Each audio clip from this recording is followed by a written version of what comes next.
I'll actually not take too much time and we'll hand over the floor to Lieutenant General Kulkarni and Arijit Ghosh. They bring years and decades of experiences in education and beyond. And I think we had a brilliant chat on what are the common questions that we want to address about PBL myths, and I'm sure some questions if they're poured in, we can take those up. If they've already been identified, we can do them. Sir, over to you. Thank you. My friend Arijit Ghosh, I think needs no introduction. He worked in many places, but right now he looks after academics for the Jaipuria group of schools. Sorry, there's only 50 schools. So he's a busy man, but he's worked in many organizations, learning organizations. So I'm going to bank on him to come out with the answers through you. I'm going to focus on asking the questions. So my first question was that right at the beginning, you had put out a phone number saying if you have any questions, please send them. None have come. So it's either bad technology or very well-informed audience. You can take your pick. But since we have only half an hour and maybe less now, I just want to focus on 2 or 3 important things. The first point, for which I will ask Arijit to lead the discussion with you, but I'll throw up the question that at the heart of a PBL is a mix-up with the project, and I think somebody raised this point. And what a lot of people have heard today, amongst what was being said, was that going experiential and arranging a project is being mixed up for what is a process called PBL. Alright.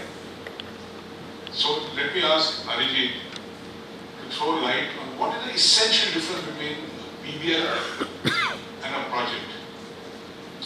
Thank you, General Kulkarni. Good morning, everyone.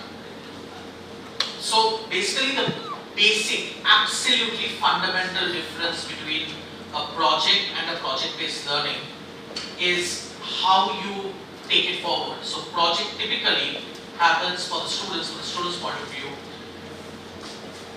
They have learned a certain topic, a certain concept, and you give them project at the end of it. Project-based learning is on the first day of learning a new concept, project-based learning starts. That's absolutely fundamental. Another very, very essential criteria of a project-based learning is having a good driving question. So now the driving question is that how contextual it is, how authentic it is, how relevant to the child it is, and obviously for that you cannot go beyond the standards which have been defined in the curriculum. So that's 2 fundamentals. One is the starting point, the other one is whether you need an output at the end or not. In project, typically, every time you do a project, there is an output. It may not be any output required in a project-based learning. There can be ideas, there can be prototypes. Again, that prototypes can be the thought prototypes. Okay? And the last bit is, at the end of a PBL cycle, you need to share. You need to share your real plausible solutions to a certain problem with the audience. Now, who's that audience? It can be your peers, it can be students who are junior than you, senior than you, even government officials, depending on what your question is. Okay, thanks. So now the whole issue of this driving question comes. Who decides this great driving question? The teacher or the student, or both? Anybody? Quick response to that. Who should decide this famous driving question? If it's, which is the easier one to do? To get the students to come up with a driving question, or for a teacher to offer a driving question? Which is easier? The teacher will initiate. Yeah, so that is what actually happens in most places. The teacher gives a driving question, makes life easy for himself or herself. But actually, in a project-based learning process, the driving question must be arrived at, not given or offered by students amongst themselves, by identifying something for which Google does not have an answer, which means it has to be an open-ended question.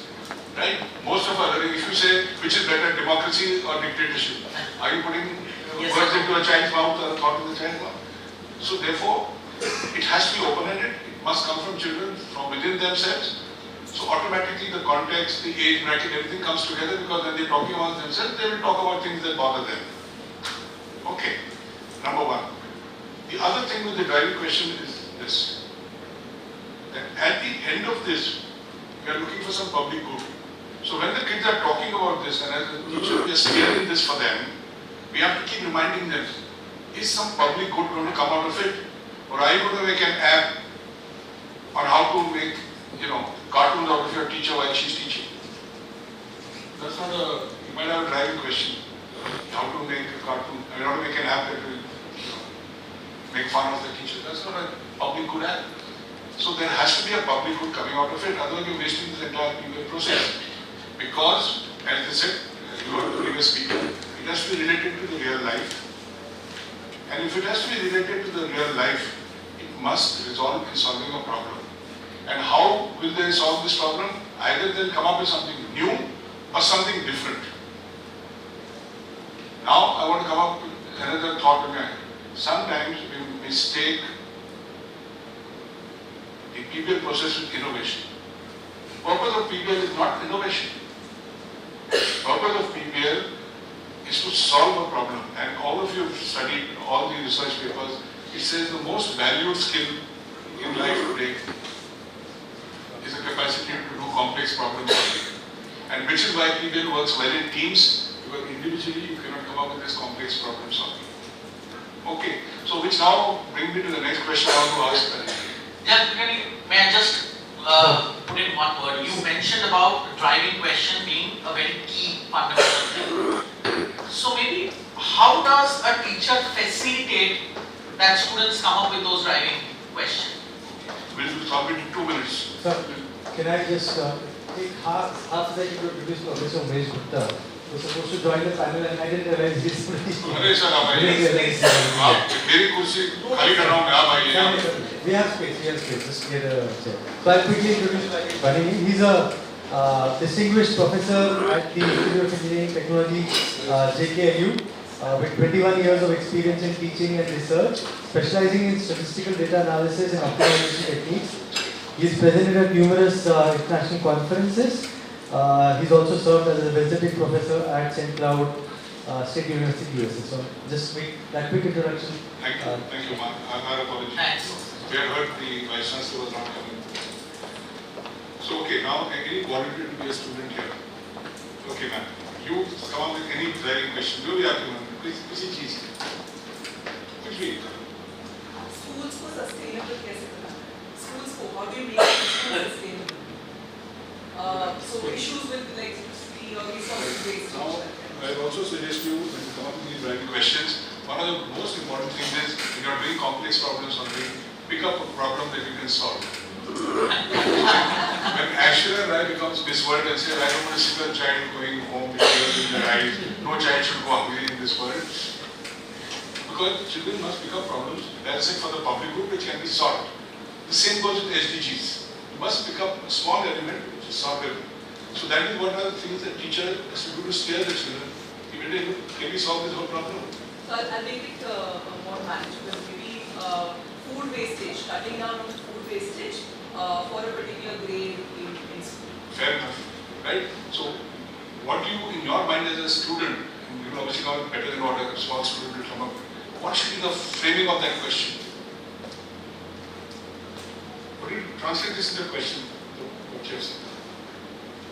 To what extent can we change practices at our school as a class to make sure that we cut down on food wastage in our class? Now, let me just play teacher because I'm short of time. But imagine just put a simple question amongst children of a certain age group. How can we reduce food wastage in our school? Vis-a-vis what practices do you apply? You know what you're saying, what and how those are. The problem is, what do we need to reduce food wastage? Correct? That is the problem. See, then in that group you can have this discussion on where to go next. Alright? So let me now request Professor Gupta to also come in. And there is an importance to draw relevance between context and content. Again, Pratima spoke about this, that if you have content but don't have context, then it's no use. See, now it can be futuristic in the current, it can be even in the past and history. But there has to be a context. For example, if you say that we needed an NEP because our curriculum framework was wrong or it was outdated, it has to be the context of today. If they are saying give vocational training into the game because we felt that this is a gap that came up. Okay. So let me ask Professor Gupta for his views on how can we narrow the gap between context and content. Thank you. And my apologies that I came a bit late. So I'll try to address this question with connecting your question with this. You know, if I am saying that how to reduce food waste, am I really setting the context? Because this becomes a problem that the student will go to Google and will find out the ways. Or am I taking that student to a mess or restaurant along with the teacher and simply taking him to that waste area and say that, oh, what kind of waste food is there? This is a problem. And then I am taking him to the class. Until unless the student really realizes this as a problem of society, then a problem of a course, he will not be able to solve it properly. So if I see context and content, then context setting in the classroom is very, very important. For example, take my course, I am a professor of mathematics, and maths is generally, we will say problem solving is JEE and all those problems are to be solved. But no, what we have done, we said sustainable development goals. We said, okay, first of all, find out what sustainable development goals are. They were finding SDGs, they were going to SDGs, first of all, what those SDGs are, whether those SDGs in Indian context are really there or not, how can we address those issues. So the first 2 weeks were completely different. There was no mathematics at all. First of all, they should understand why they are doing it. And accordingly, I need to make the content. Now my content must be a linear algebra. Of course, I cannot deviate from principles or content, but ultimately, until unless he knows that why and where it is to be used, and he understands it. So, in some sense, I say designing the course is basically a design thinking principle of Seth. Come, Arijit. So all of you are familiar with design thinking, those 5 steps. All of you are familiar, so we will not go over that. Come, Arijit. So with regards to context and content, part of it is, I think the first foremost is what Professor said also, that whether the child can relate himself or herself to it or not. Okay. Now how do we do that? So what I kind of urged General Kulkarni to have this is a very typical classroom scenario that asking and coming up with a question. Now over here, obviously, we as adults came up with a question in a zip. But how will students do that? What is the process of activation of the thinking process? So one effective manner in which it can be done successfully is brainstorming. Now how do you do brainstorming? So the strategies like, let's say, mind mapping, or another thing which goes very well with, so mind mapping again from pre-knowledge, because if you recall what I said at the beginning, that project-based learning starts from day 1 of learning a new concept. So it has to be pre-knowledge mind mapping. Another thing to coming up to this context content scenario is also figuring out that when you are placed in that particular situation, whether it is whether you have that buy-in or not as a child, whether you can make yourself relatable into that system or not. Okay.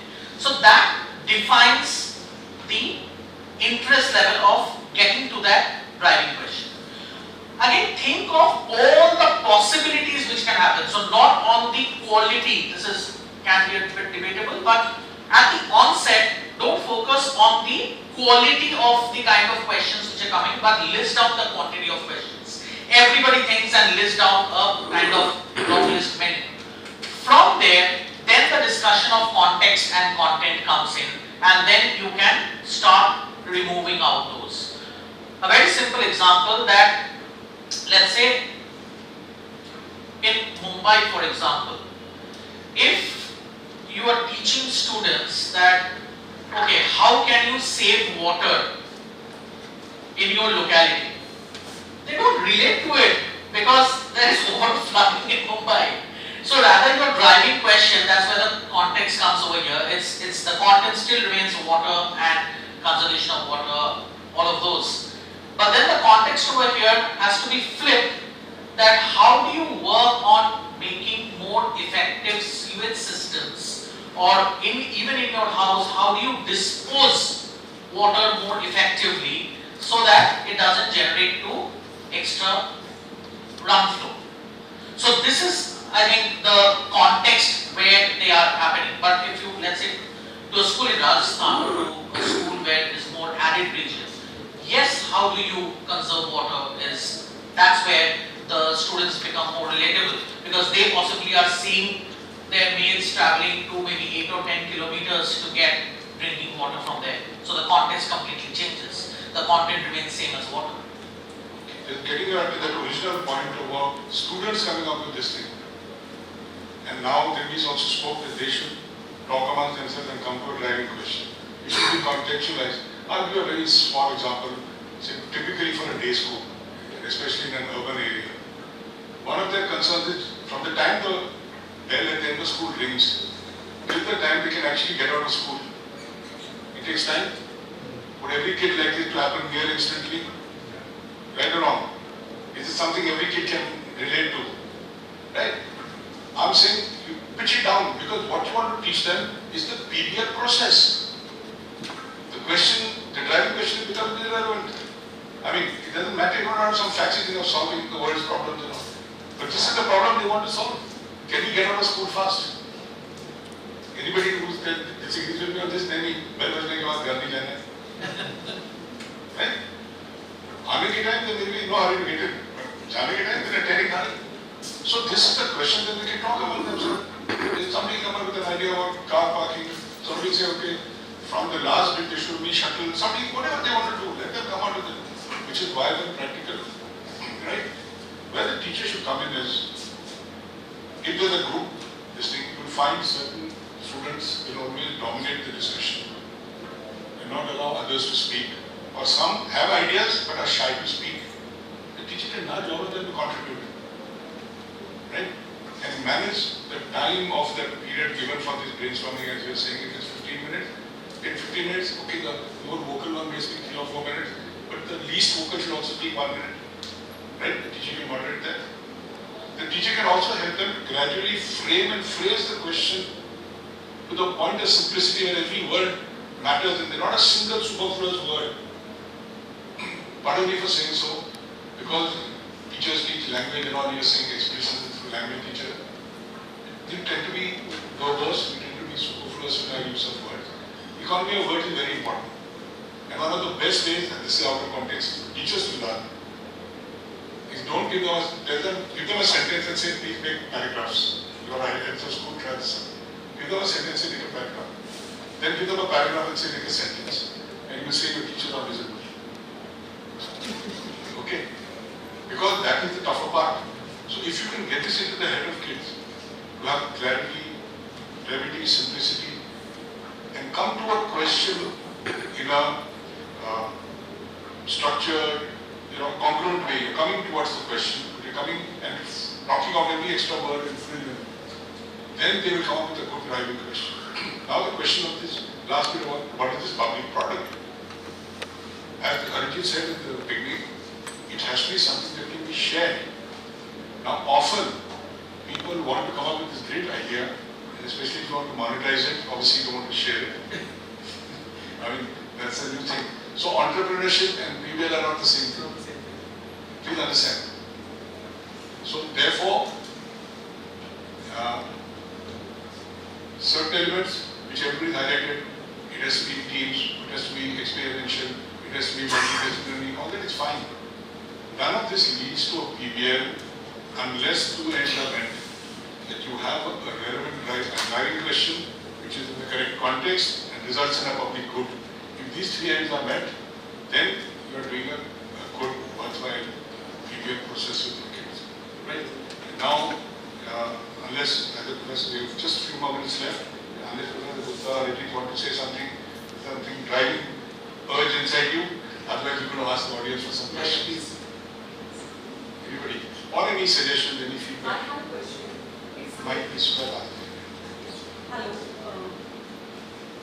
Okay, pretend the mic is on. Don't say go. Ocean. We are a publishing company and I have a question related to the time management. So how do we effectively plan and manage time in a PBL so that research, work, collaboration, everything is happening in an effective way? So, yeah. Let's say, as you said, it has to be aligned to the curriculum finally. Right? Let us say you're given 10 lessons for something. So you start with the time of 10 lessons and let's say time for reflection or something, maybe down to 9, 8, whatever. And then those 8 should be broken down into how much time you give for the initial brainstorming and coming to a drawing conclusion, how much time for research. And this brainstorming needs to have repeatedly. At each stage of the process, teams again get together and say, no, this is not working well, let's try this idea. This is not working well. Or no, meanwhile, while I was doing research, I discovered this. We could open one more gate in the school, so we were talking about getting out of the school. There was a gate which has been kept locked for ages, which could go somewhere. Because they went out and saw it themselves in the farm. Right? As you can see, Arijit, you're grabbing the mic, you want to grab their attention, go ahead. I'll make 2 quick comments. More than the time management part, I think it's important to do a group management. That's what Kulkarni also said at the beginning, that it is you have to work in teams. So how do you facilitate that? That's point number 1. Point number 2 is time management would not come as a deterrent, because again you are not teaching the content of it first through the book. That time is saved. So the entire concept is being treated on by the project-based learning process. So it's not an add-on, it is integral part of it. That's why, because we have technology today, the kids will go home, they can talk to each other online, message each other, make a group, exchange ideas. So a lot of the actual school class time itself is not being eaten up. If it's interesting, they'll connect outside class automatically. Another factor is team also. How you are making the teams. The maximum time in the class goes when the class is very diverse. With that diverse, I am making a very good teams. The team is having all diversity. Then what will happen there, what sir is saying or sir is saying, whenever they are going back to home, they know the problems to be solved, they know the concept, they know the context, then they will be motivated to learn. And once they are motivated to learn on their own, teachers not in a hurry of covering all the content in the class. So it is not covering content in the class, then the time management will come about. So it's like they are collaborating and Yes, that's what collaborating. Okay, we have time to take one more question or anyone suggestion, comment. I want to share something. Yes, please. It happened so that one day I was sitting in my office and it was 4th period and a parent came to the office and said, "Ma'am, my child, Abhidhar was the name and the child is in class 5. ये lunch नहीं करता ma'am और बस में लेके जाता है, बस में टिफिन करता है और वो पता नहीं करता है कि नहीं करता है, ये बहुत दुबला होता जा रहा है। तो इसके टीचर से आप बोलिए कि अगर वो डिस्कस में नहीं करता है तो उसको टिफिन करा के खेलने के लिए भेजिए." Then I called the coordinator and said, "You send this, you make the child take the tiffin and send to my office." This was very simple complaint. So the teacher sent the child, उसके साथ 4 बच्चे और आते हैं मेरे office में. The bodyguards and 5-6 children to come to my office. I said, "So Abhidhar, what happened? Why are you not eating your tiffin?"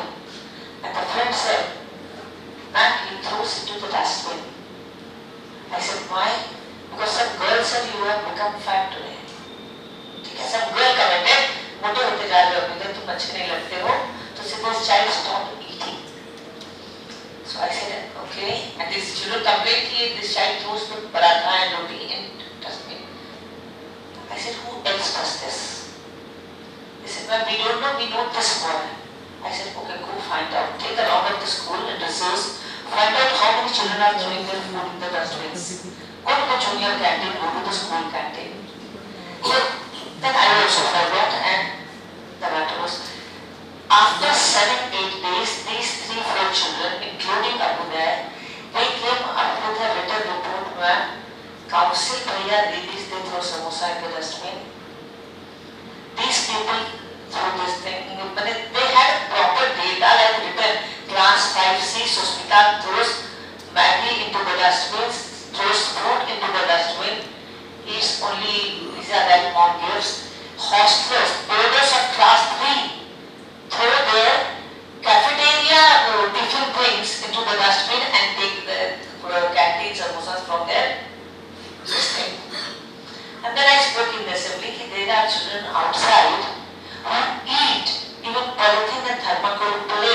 outside Hotel Clarks, Hotel Madin, Hotel Ziras and Rivatas, these are there in Varanasi.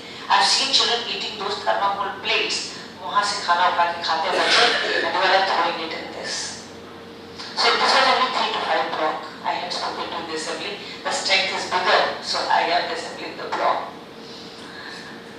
I said, then what should we do? There are children who are hungry and they don't even get food and you are throwing it. I said, ma'am, and they said, ma'am, let us think, give us some time. And they made a long list. We should not do this, we should not do that. Boarders should not be given the coupon during the recess time. They should be given coupon in the evening only. They gave it 5-6 suggestions, and then of course the school team worked on it completely. So we displayed a poster in the hostel cafeteria. We wasted so and so many kgs food today. So I was very happy to see within 1 week that wastage food material from 11.5 kgs every day has reduced to 2.5 kgs. And these children on the constant vigilance felt themselves very powerful. They kept monitoring council members also. And then the council members came up with the idea, ma'am, let's contact Roti Bank. There's a Roti Bank in Varanasi. And वो लोग आके खाना collect करके ले जाते हैं, and then they give it to the poor people. So these children अपने घर का बचा हुआ खाना जो फेंकते थे सड़क पे, they started bringing it, and then we started giving it to the Roti Bank. So this initiative came from the children not to waste the food, and then the teacher says, ma'am, let's give them zero hunger, number 17, sustainable development in their assignment. And now this thing for class 3 to 5, if you pick up an assignment, holiday homework of class 3 to 5, you will have till now from last 4-5 years, zero hunger, sustainability development goal number 17 has become a target for this group. And they work on no food wastage especially, though the senior ones are not doing that. Okay, ma'am, thank you. I have a commitment to keep time for one. I have another session to go with the students. So I want to thank all of you. But as we leave, ma'am, don't mind publicly if I'm saying this, so that we don't spread disinformation. The zero hunger is not sustainable goal 17. 17 is the integration of all after 16 goals. So we need to look at it.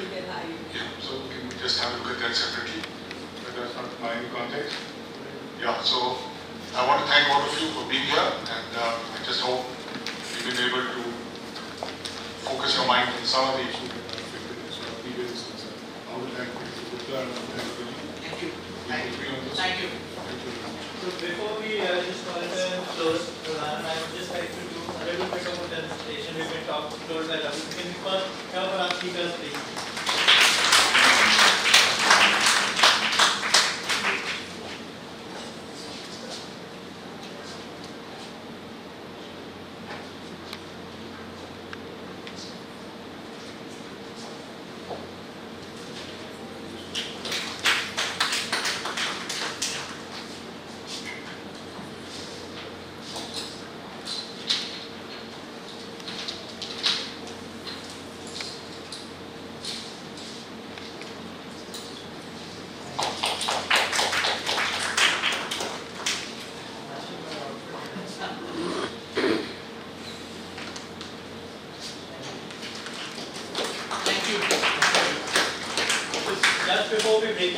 Just a reminder, we're having lunch on the lower ground floor, just next to where we had the registration.